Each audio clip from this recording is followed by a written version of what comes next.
ప్రభునందు ప్రియులారా, యేసుక్రీస్తు నామమున మీ అందరికీ శుభాభివందనాలు.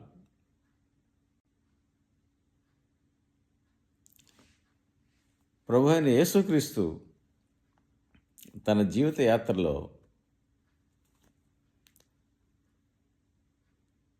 అనేకమైనటువంటి మర్మాలను ఉపమాన రీతులుగా అనేకులకు బోధించేవారు. ఆయన మాటలు వినటానికి జనం గుంపులు గుంపులుగా వచ్చి వినేవారు. ఆయన పరిచర్య కొరకు 12 మంది శిష్యులను ఏర్పాటు చేసుకుని వారి ద్వారా వారి సహాయంతో కూడా వారిని కలుపుకుంటూ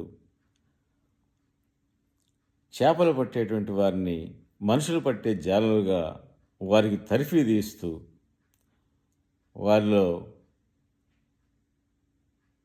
దేవుని గురించినటువంటి సర్వసత్యాలు వారికి బోధిస్తూ వారిని తీర్చిదిద్దుతూ ముందుకు సాగే ప్రయాణంలో అనేకమైనటువంటి అద్భుతాలు సూచక్రియలు జరిగించి ప్రజలకు ఎంతో మేలు చేసేటువంటి వారు.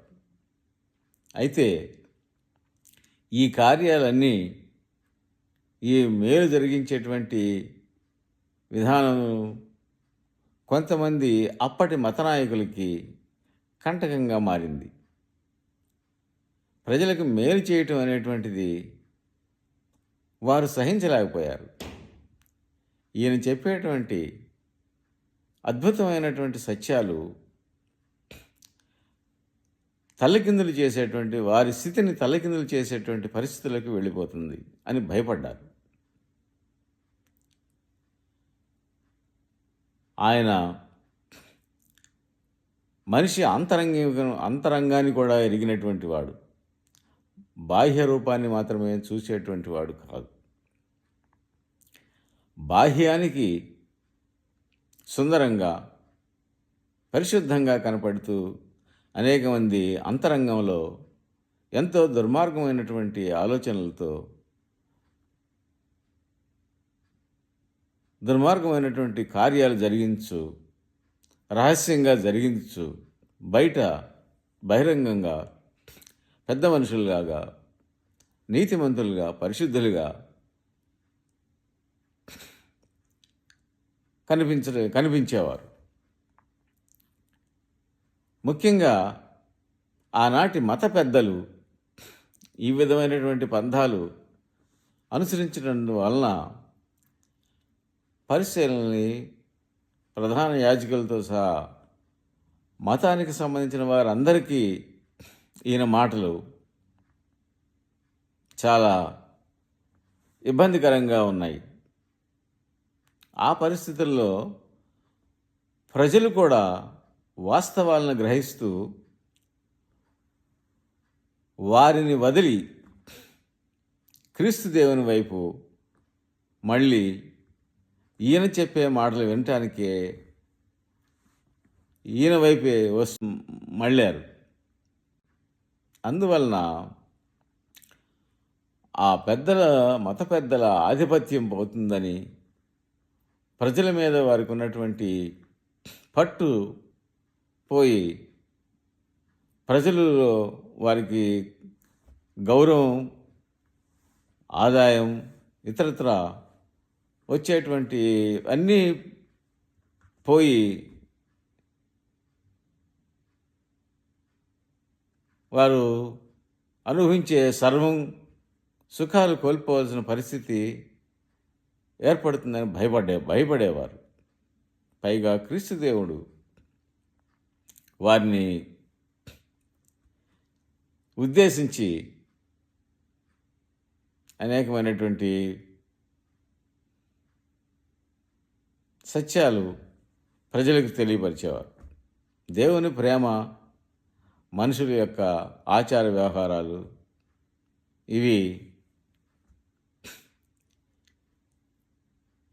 ఆచారాలు కాదు, దేవునికి కావాల్సింది ఆత్మశుద్ధిగా ఉండాలి, ఈ ఆచారాలు కాదని చెప్పేసి ఆయన అనేక విధాలుగా బోధించేవారు.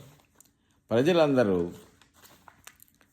ఈయన చెప్పిన బోధలు ప్రభావితమై ఈయన శిష్యులుగా అనేక శిష్యులుగా మారిపోయి వేల సంఖ్యలో శిష్యులుగా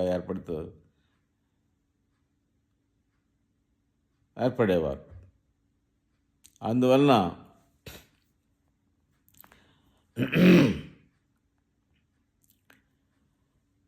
పరిస్థితి చేజారిపోతుంది. ప్రజలందరూ ఆయన వైపే వెళ్ళిపోతారు. ఇక మన పరిస్థితి ఏమిటి అని ఆనాటి మత పెద్దలు ఒక మహాసభ ఏర్పాటు చేసి ఆలోచన చేశారు. ఈ పరిస్థితుల్లో ఏమిటి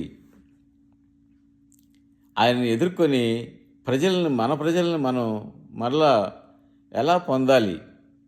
ఆయన చేసేటువంటిది సరి అయినది కాదు, మనం చెప్పేటువంటివే సత్యాలు అని జనాన్ని ఎలా నమ్మించాలి అని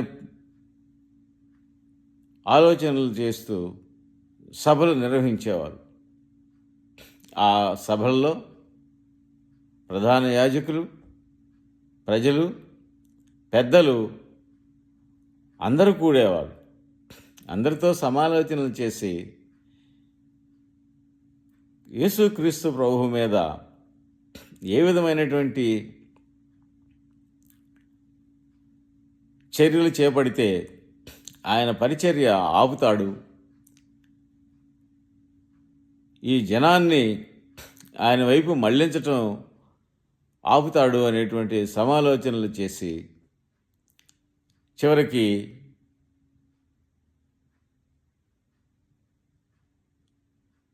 దుర్మార్గమైనటువంటి ఆలోచనలు చేయటానికి కూడా, దుర్మార్గమైనటువంటి పనులు చేయటానికి కూడా వెనకాడక అతి క్రూరమైనటువంటి కరుడుగట్టినటువంటి మనసు కలిగిన వారై చివరికి క్రీస్తు దేవుని ప్రాణాలు తీయటానికి కూడా వెనకాడిన స్థితిలోకి వారు ప్రేరేపించబడ్డారు, సమాలోచనలు చేశారు. అయితే క్రీస్తు దేవుని ఏ విధంగానూ ప్రజాభిమానం ఉన్నటువంటి ఆయన ఏమీ చేయలేక అనేక సందర్భాల్లో వారు ఊరుకుండవలసి వచ్చేది. చివరిగా అనేకమైనటువంటి అద్భుతాలు జరిగించిన క్రీస్తు దేవుడు చనిపోయిన లాజరుని తిరిగి బ్రతికించినటువంటి విషయం ప్రజలందరికీ తెలిసిపోయి ఆయన్ని చూడడానికి, చనిపోయినటువంటి లాజరును చూడటానికి కూడా వేలాదిగా జనం తరలి వచ్చేవారు.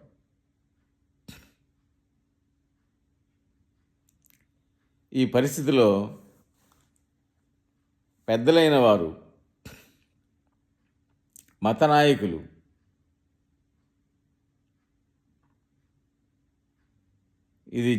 పరిస్థితి చేయిజారిపోయి ప్రజలందరూ ఇక ఆయన వెంటే ఉంటారు, ఇంతటి అద్భుత కార్యాలు మనం ఎప్పుడు ఎరిగినవి కావు గనుక ప్రజలు ఆయన వైపే ఉంటారు, ఇక ప్రజలను మన వెంట రారు, ఆయన చెప్పేటువంటివే వింటారు, ఆయనతోనే ఉంటారు అనేటువంటి నిర్ణయానికి వచ్చి ఈయన లేకుండా ఉంటే మంచిది, మనం అందరం ప్రజలందరూ నశించిపోయేదానికంటే నశించిపోయేదానికంటే మన ప్రజలను మనం కాపాడుకోవాల్సిన అవసరం ఉంది కనుక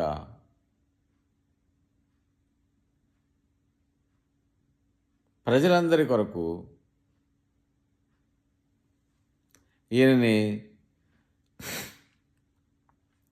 ఏ విధంగానైనా మాయాపాదం చేత కపటోపాయం చేతనైనా సరే ఆయనని సంహరించాలి, ఆయన లేకుండా చేయాలి అనేటువంటి ఆలోచనలు చేయటం ప్రారంభించారు.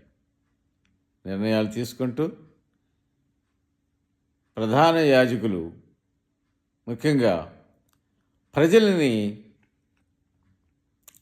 ప్రభావితం చేయటం ప్రారంభించారు.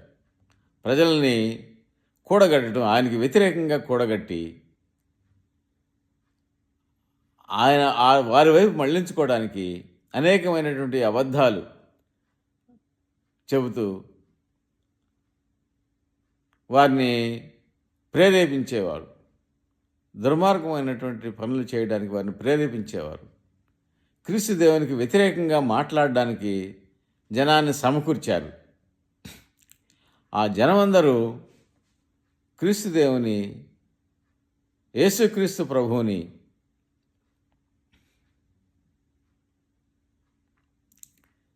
యేసుక్రీస్తు ప్రభువుకి వ్యతిరేకంగా మాట్లాడే విధంగా వారిని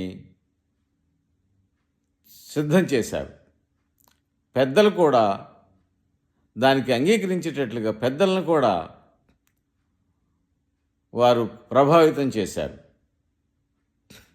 ప్రధాన యాజకుడు చివరికి ప్రజలందరి కోసం ఒక మనుష్యుడు చనిపోవడం మేలు, ప్రజలందరి కోసం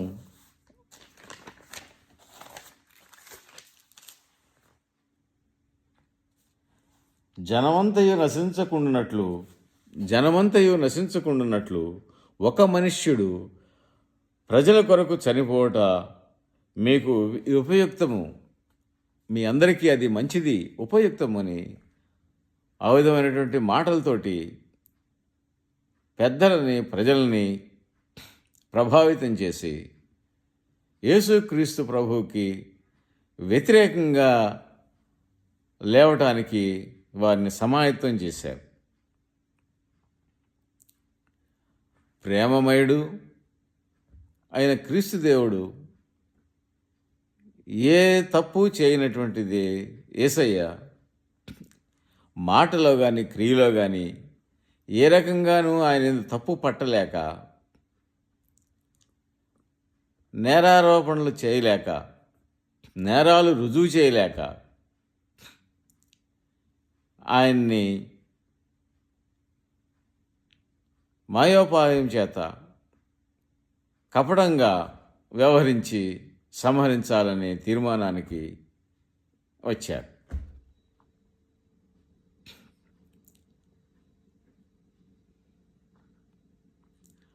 ప్రజలు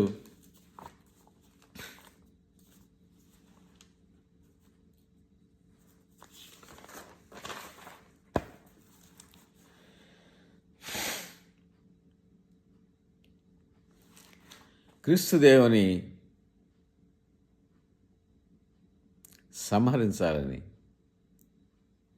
నిర్ణయానికి వచ్చినటువంటి ప్రధాన యాజకుడు, ఈ మహాసభ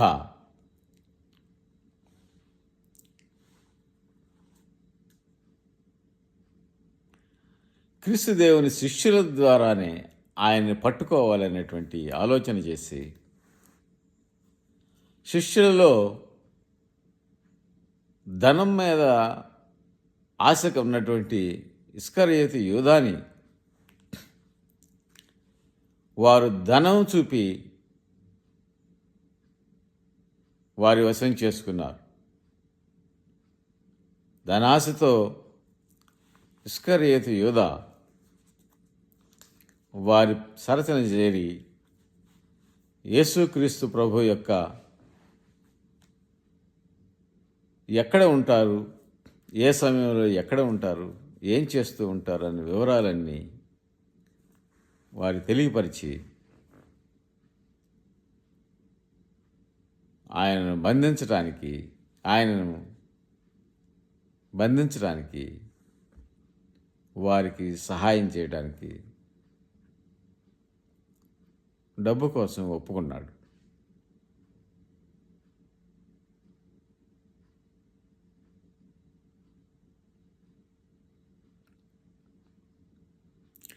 యేసుక్రీస్తు ప్రభు ఆయన అప్పగింపబడబోయే రాత్రి ఒలీవ కొండకు వెళ్ళి ఏకాంతంగా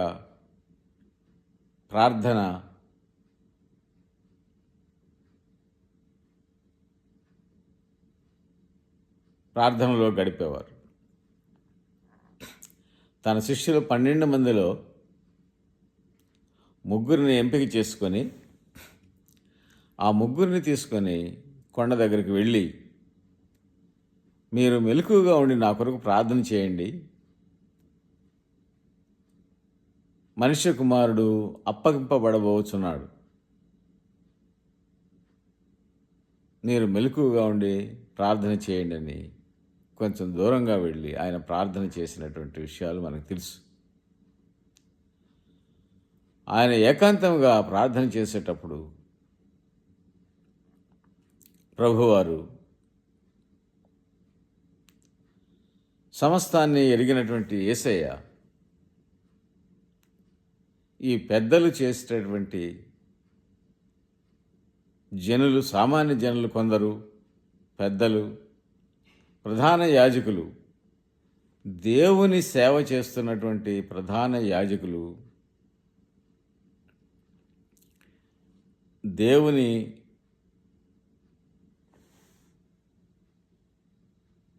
పరిచర్య చేస్తున్నాం అనుకున్నటువంటి వాళ్ళు, పరిశుద్ధులుగా కనపడేటువంటి ప్రధాన యాజకులు లోపల దుర్మార్గమైనటువంటి ఆలోచనలు చేస్తున్నటువంటి విధానం ఎరిగిన వాడై ఎంతో వేదన చెందాడు.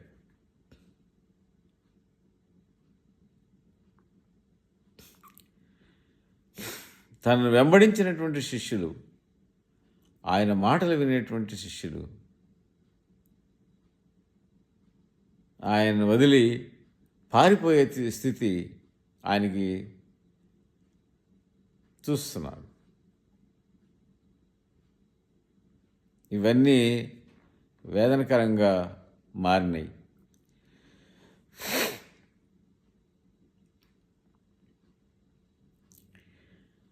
ఆ ప్రార్థనలో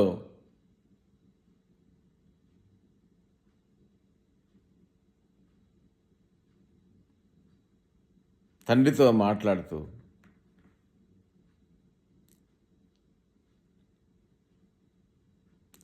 ఈ పాత్ర నా యొద్ద నుండి తొలగించు ప్రభువా, మీ చిత్తమైతే తొలగించండి, అయినను నేను ఈ గడి కోసమే వచ్చాను.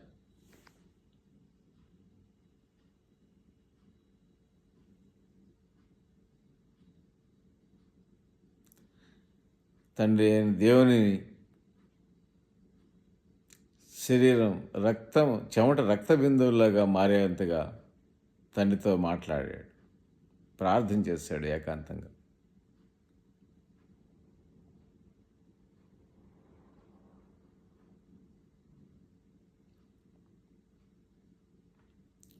ఈ ప్రజలు,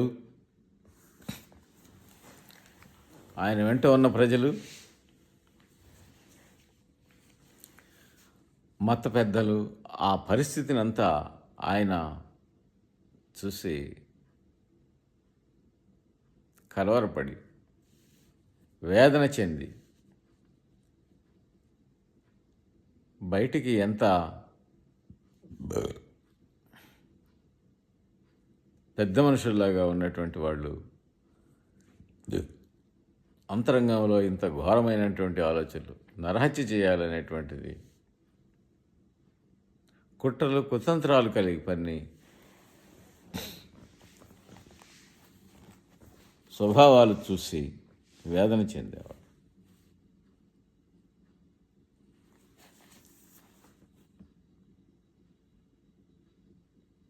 ఆ మధ్యరాత్రిలో, ఆ రాత్రి కాలంలో తన శిష్యుల్లో ఒకడైన యోధ సైన్యాన్ని వెంటబెట్టుకొని ఆ స్థలానికి వచ్చి ఆయన్ని ముద్దు పెట్టి పట్టించిన విషయం పట్టించారు. సహస్రాధిపతులు, సైన్యాలు,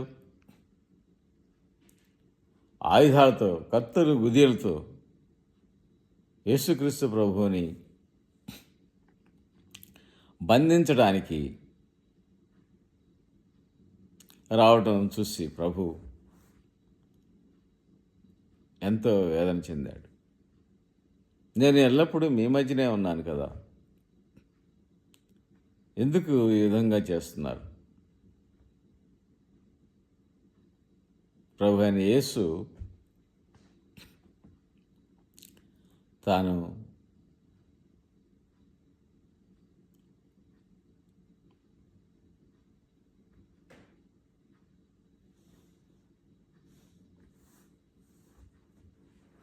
అప్పగింపబడినటువంటి రాత్రి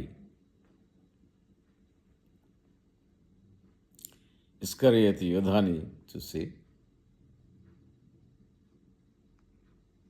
పస్కా విందులో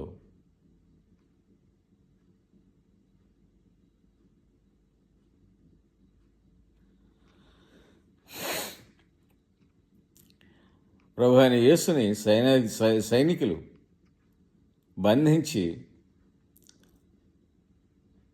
ఒక నేరస్తుని వలె, ఒక బందిపోటు వలె ఆయన బంధించి తీసుకొని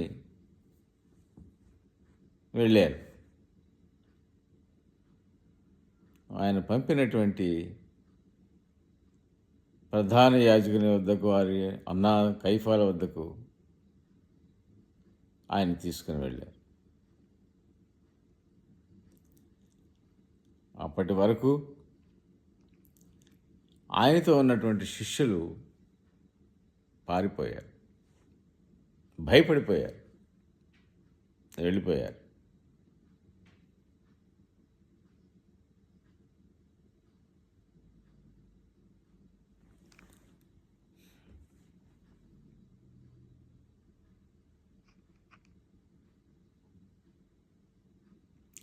యేసుక్రీస్తు ప్రభు ఒక్కడే ఒంటరిగా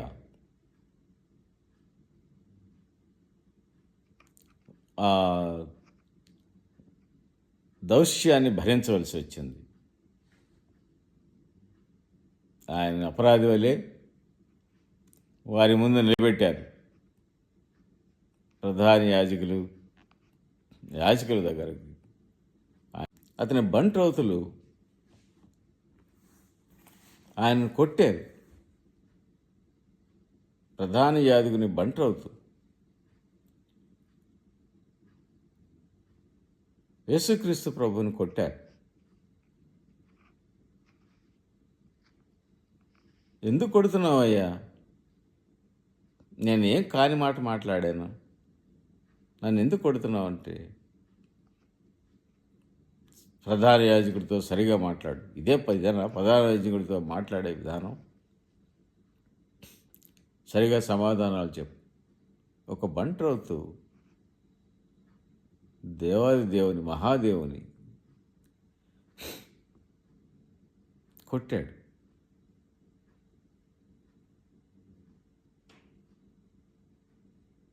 అనేక రీతులుగా అవమానించారు. చివరికి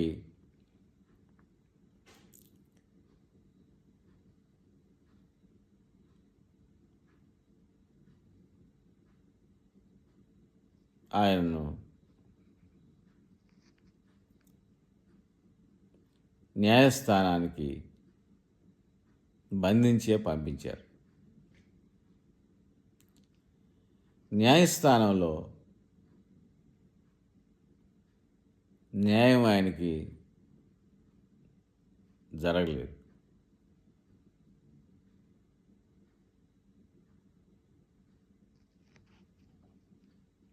న్యాయస్థానంలో న్యాయాధిపతి ఈయన యందు మాకు ఏ దోషం కనబడలేదు, ఈయన విడుదల చేస్తున్నానన్నారు. మీ ధర్మశాస్త్ర ప్రకారం మీరే శిక్షించుకోండి, తీసుకుని వెళ్ళండి అన్నాడు. న్యాయాధిపతిని కూడా, న్యాయాన్ని కూడా వారికి అనుకూలంగా వచ్చేటట్లు కేకలు వేసి చాలా విధ్వంసాన్ని చాలా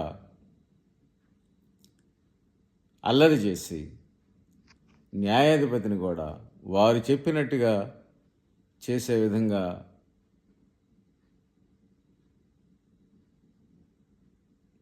మలుచుకున్నారు. న్యాయం కూడా ఆయనకి జరగలేదు.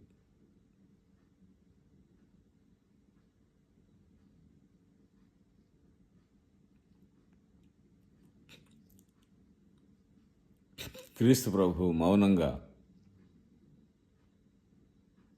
కొరడా దెబ్బలు తిన్నారు.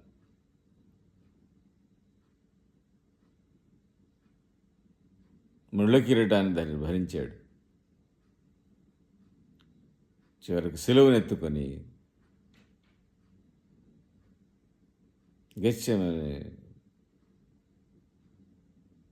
సిలువనెత్తుకొని గొల్గతా కొండ వరకు మోసుకొని వెళ్ళాడు. అనేక విధమైనటువంటి రీతుల్లో ఆయన్ని బాధించారు, శారీరకంగా, మానసికంగా. ఒక సామాన్య మనిషిలాగా అవన్నీ బాధలన్నీ భరించి ప్రభు కల్వరి శిలువలో మేకులతో కొట్టి బంధించారు.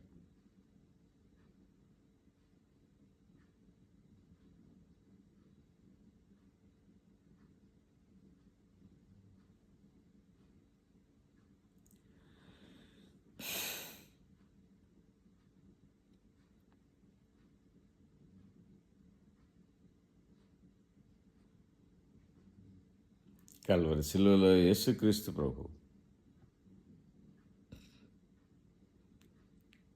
వీరేమి చేయుచున్నారో వీరెరుగరు గనుక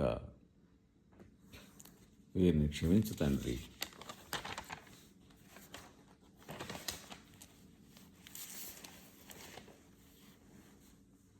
అని తండ్రిని వేడుకున్నాడు. కల్వరి శిలువలో పలికిన మాటల్లో తండ్రి వీరేం చేస్తున్నారో వీరెరుగు కనుక వీరిని క్షమించండి అన్నారు. ఆయన గుద్దిన వాళ్ళని, కొట్టిన వాళ్ళని, ఉమ్మి వేసిన వాళ్ళని, అవమానించిన వాళ్ళని, అన్యాయపు తీర్పు తీర్చినటువంటి వాళ్ళని, దుర్మార్గంగా సంహరించాలనే ప్రణాళిక రచించినటువంటి యాజక సమూహాలు, పరిచయుల్ని, సిలువ వేయండి అని కేకలు వేసినటువంటి జనాన్ని అంగీకరించినటువంటి, మౌనం వహించినటువంటి పెద్దలను వీరేం చేస్తున్నారో వీరెరుగరు, వీరిని క్షమించండి తండ్రి అని వారి గురించి ప్రార్థన చేశాడు.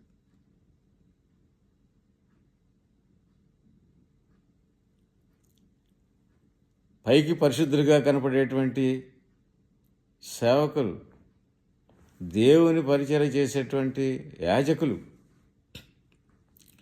ప్రధాన యాజకులు, పరిశుద్ధులైన వారు, పైకి పరిశుద్ధంగా ఉండేటువంటి వారు అంతరంగంలో దుర్మార్గమైనటువంటి ఆలోచనలు చేసి వారి స్వలాభం కొరకు, వారి ఆధిపత్యం కొరకు, వారి గౌరవ మర్యాదల కొరకు నిరపరాధి అయినటువంటి ఒకరిని, క్రీస్తు దేవుని హత్య చేయాలి, హింసించాలి, అవమానించాలి. ఏ మనుషుల మధ్య ఆయనకి గౌరవం దొరికిందో, ఏ మనుషుల మధ్య ఆయనకి మర్యాదలు దొరికినాయో, ఏ మనుషులు ఆయన దేవుడు అన్నారో, ఏ మనుషులు ఆయన మాటలు జీవపు ఊటలు అన్నారో, ఏ మనుషులు ఆయన కోసం, ఆయన కనికరం కోసం ఎదురు చూశారో, ఏ మనుషులు ఆయన ద్వారా స్వస్థత పొందారో, ఏ మనుషులు ఆయన ద్వారా మేలు పొందారో, ఏ మనుషులు ఆదరించబడ్డారో, అలాంటి మనుషులు ఎదుట ఆయన్ని అవమానించాలని, ఆయన కించపరచాలని, ఆయన హేళన చేయాలని,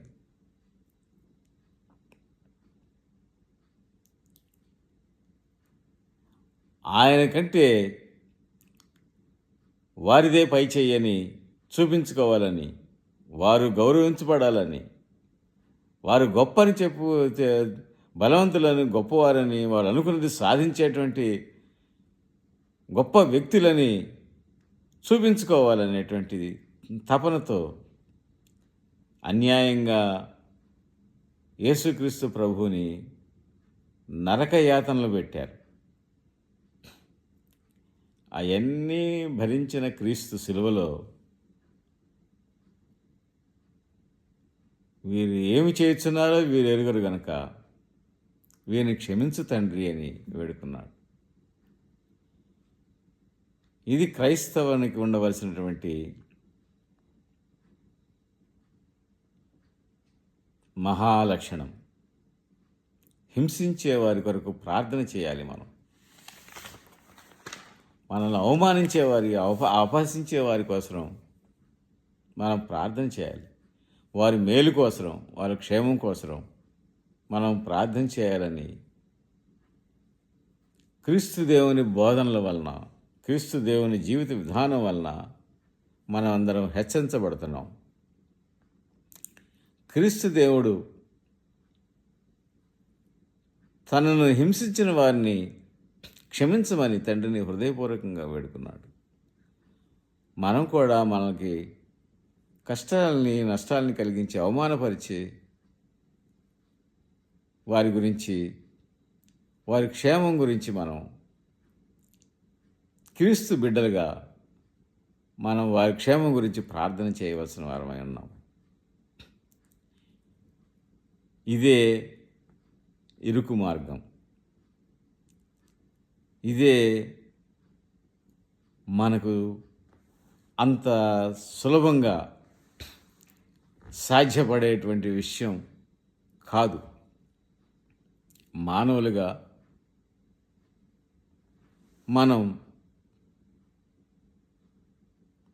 మనకి అపకారం చేసినటువంటి వాళ్ళని, మనల్ని కించపరిచినటువంటి వాళ్ళని, అవమానపరిచినటువంటి వాళ్ళని మనం సాధ్యమైతే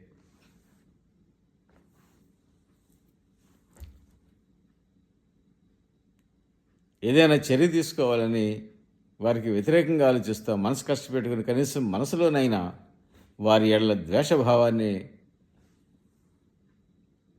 కలిగి ఉంటాం. అలాంటి తత్వాన్ని ఈ దినాన క్రీస్తు దేవుని మాట వలన, క్రీస్తు దేవుడు బోధ వలన, క్రీస్తు దేవుడు పలికిన ఈ మాట వలన మనం మన పద్ధతిని మనం మార్పు చెందాలి. క్రీస్తు దేవుని రూపంలోకి మనం మార్చబడాలంటే, క్రీస్తు దేవుని రూపంలోకి మనం మార్చబడాలంటే మనల్ని హింసించినటువంటి వారి కొరకు మనం ప్రార్థన చేయాలి. మనం హింసించిన వారి కొరకు మనం ప్రార్థన చేయాలి. మనం హింసించిన వారి కొరకు మనం ప్రార్థన చేయాలి. క్రీస్తు దేవుని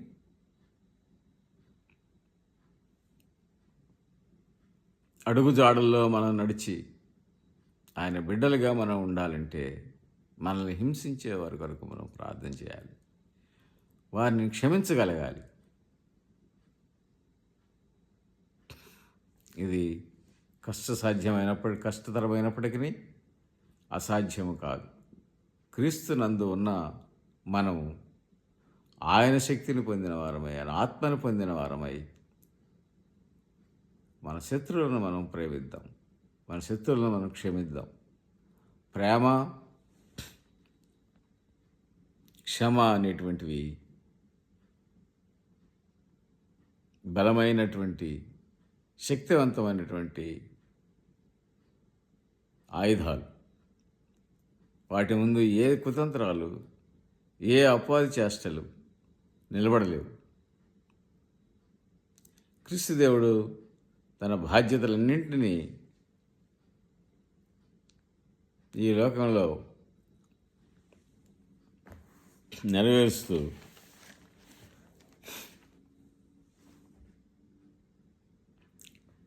ప్రక్కన ఆయనతో పాటు సిలువ వేయబడిన వారిలో ఉన్న ఒకరు యేసుక్రీస్తు ప్రభువుని ప్రభువుగా అంగీకరించి, అయ్యా నీ రాజ్యంలో వచ్చినప్పుడు నన్ను జ్ఞాపకం చేసుకో అని వేడుకుంటున్నాడు. యేసుక్రీస్తు ప్రభువుని రాజుగా ఆయన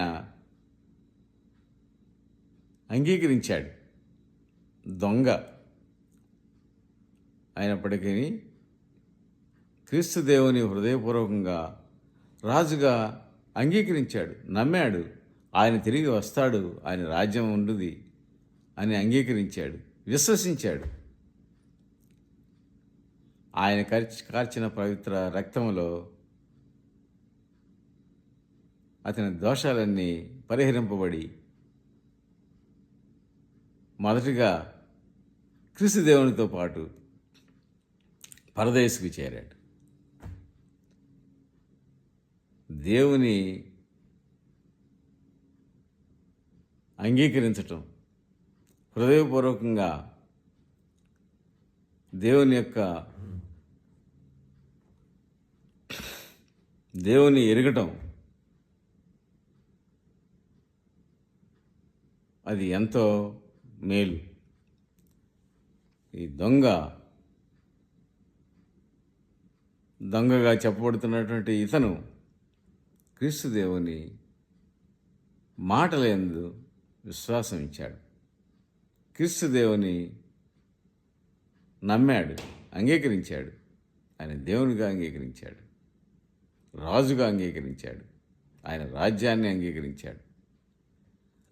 అయ్యా నీవు నువ్వు రాజుగా వచ్చినప్పుడు నన్ను జ్ఞాపకం చేసుకొని రాజ్యంలో అని వేడుకున్నాడు. ఎంత విశ్వాసం! ఆఖరి గడియల్లో, ఆఖరి క్షణాల్లో కూడా మనసు మార్చుకొని దేవుని వైపు తిరిగాడు. ఆ విధంగా సిలువలోనే రక్షణ పొందాడు.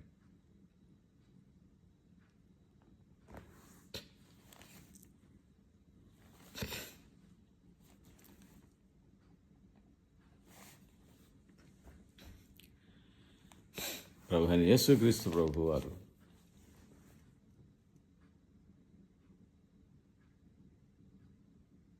పరిచర్య చివరి గడియలో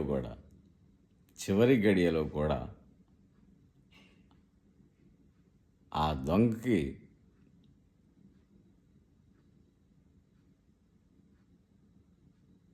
పరిచర్య, దేవుని గురించినటువంటి సత్యాలు చెప్పి చివరి గడియల్లో కూడా దొంగని రక్షించాడు.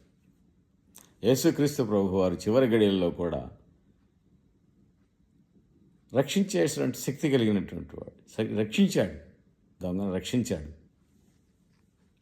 యేసుక్రీస్తు ప్రభు వారు చివరి గడియల్లో ఆ దొంగని రక్షించాడు.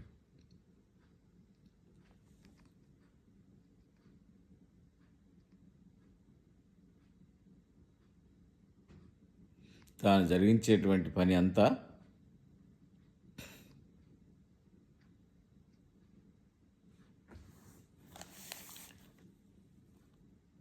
తల్లికి ఆదరణకరంగా కుమారుని అప్పగించాడు. తండ్రి అయిన దేవుడు ఆయన్ని విడిపించి ఈ పాపభారాన్నంతా మోయవలసి వచ్చినప్పుడు తండ్రి అయిన దేవుడు క్రీస్తు దేవుని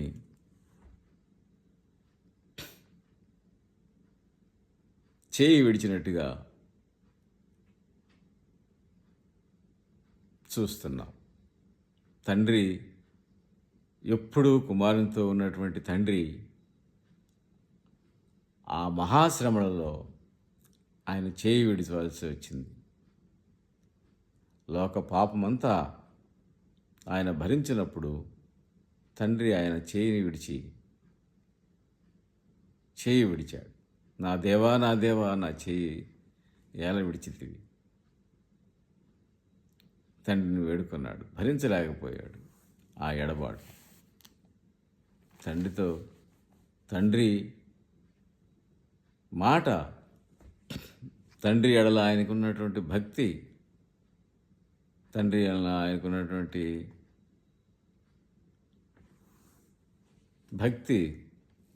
ప్రేమ,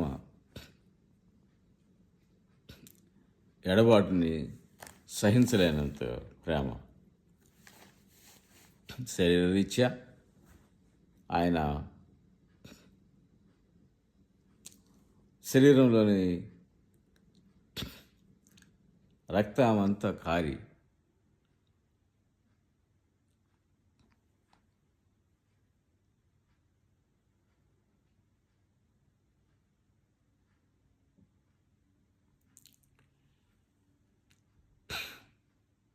పోగా శరీరంలోని రక్తమంతా కారిపోయి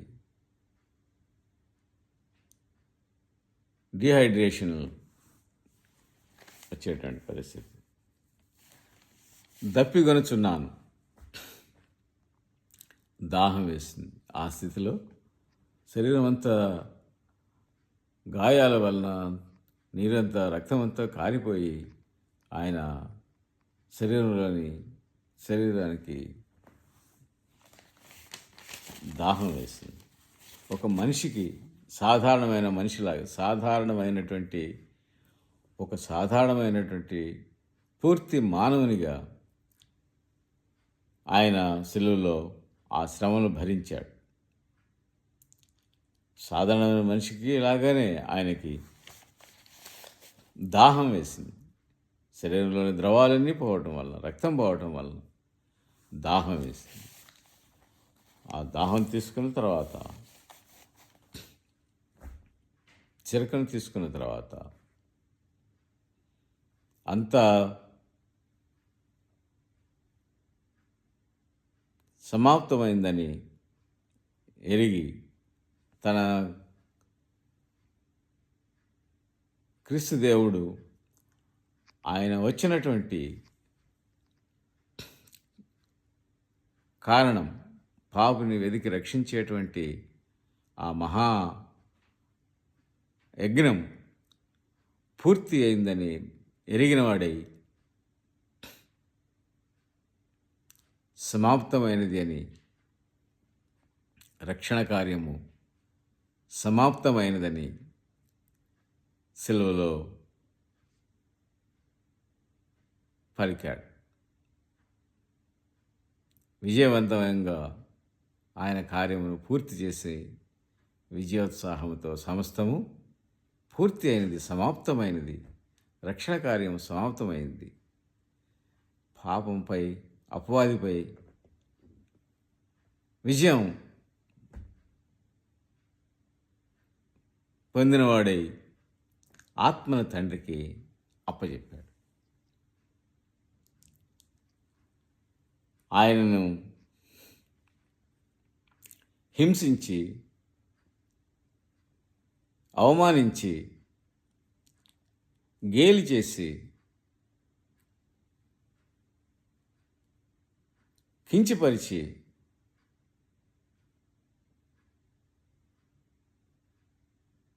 ఆ చివరికి ఆయన్ని హత్య చేసి ఆయన్ని చంపి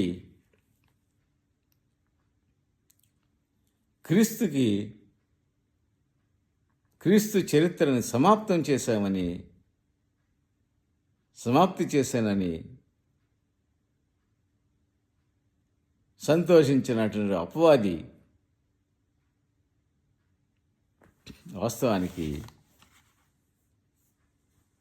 అపవాది వాస్తవానికి ఓడిపోయింది.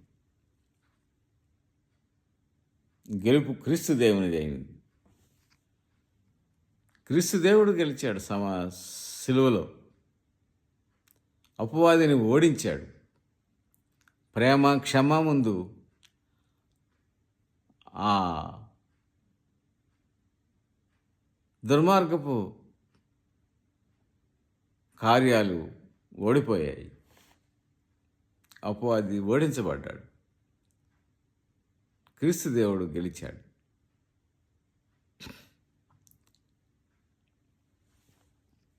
ఇది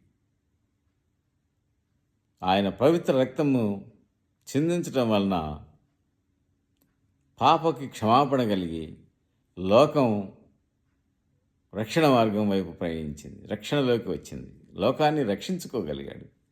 పవిత్రమైనటువంటి ఆయన రక్త ప్రోక్షణం వలన రక్తం కార్చడం వలన సమస్త పాపానికి విమోచన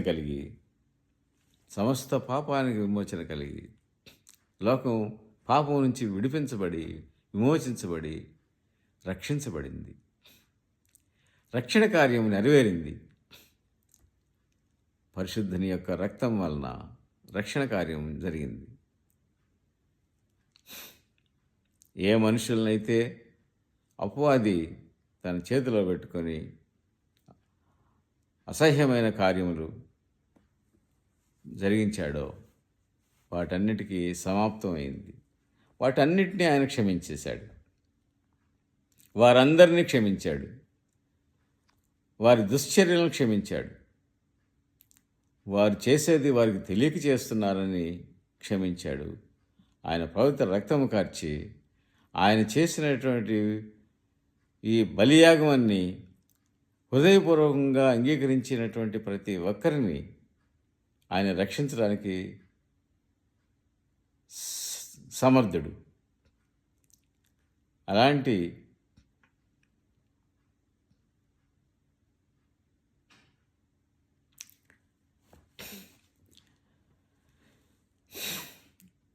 గెలుపొందాను అని యేసుక్రీస్తుని సంహరించామని తలంచిన వారు ఆయన ప్రేమ ముందు ఓడిపోయారు. ఆయన మీద పగ తీర్చుకున్నామంటే, ఆయన్ని చిత్రహింసలు పెట్టి అవమానించామని సంతోషించినటువంటి వారు ఆయన వీరు చేస్తున్నటువంటి పని వీరికి తెలియక చేస్తున్నారు, క్షమించు అన్నప్పుడు వారిని క్షమించినప్పుడు, అలాంటి వారిని క్షమించినప్పుడు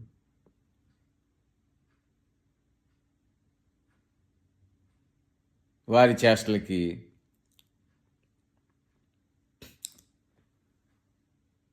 విలువ లేకుండా పోయింది. వారు ఎంత క్రూరంగా ఎంత పైశాచ్యంగా వ్యవహరించినా ఆయన క్షమించడం ద్వారా ఈయన క్షమాగుణంలో అవన్నీ తేలిపోయాయి. చివరికి ఆయన విజయుడై వారందరినీ తన వైపు ఆకర్షించుకోగలుగుతున్నాడు. అక్కడ ఉన్నటువంటి వారు కూడా ఈయన నిజంగా దేవుని కుమారుడు అన్నారు. ఆయన చనిపోయినప్పుడు జరిగిన సంఘటనలు చూసినటువంటి వారు ఈయన నిజంగా దేవుని కుమారుడు అన్నారు. పైశాచికత్వం అంతా ఆయన ప్రేమ ముందు ఓడిపోయింది. ఆయన క్షమాగుణం ముందు ఓడిపోయింది. కనుక ప్రియమైన వారులారా, ఈ మంచి శుక్రవారం రోజున మనందరికీ మంచి జరిగి మనందరం రక్షణ మార్గంలో పయనించడానికి క్రీస్తు దేవుని గుణాలను సంతరించుకుందాం. ఎంతటి ఘోరమైన పరిస్థితులైనా, అవమానకరమైన పరిస్థితులైనా, ప్రమాదకరమైన పరిస్థితులు సృష్టించబడ్డా క్రీస్తు దేవుని కలిగిన వారమై మనం వాటిని ఎదుర్కొందాం. క్రీస్తు ప్రేమలో మనం వర్ధిల్లుతూ అలాంటి వారందరినీ క్షమిద్దాం, ప్రేమిద్దాం.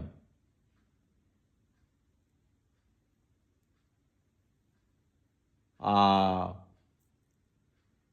అలాంటి దుర్మార్గపు పనులు చేయు వారందరిపై విజయాన్ని సాధిద్దాం. మంచితనంతో, ప్రేమతో వారిని ఆదరిద్దాం, క్షమిద్దాం. క్రీస్తు దేవుని బాటలో మనం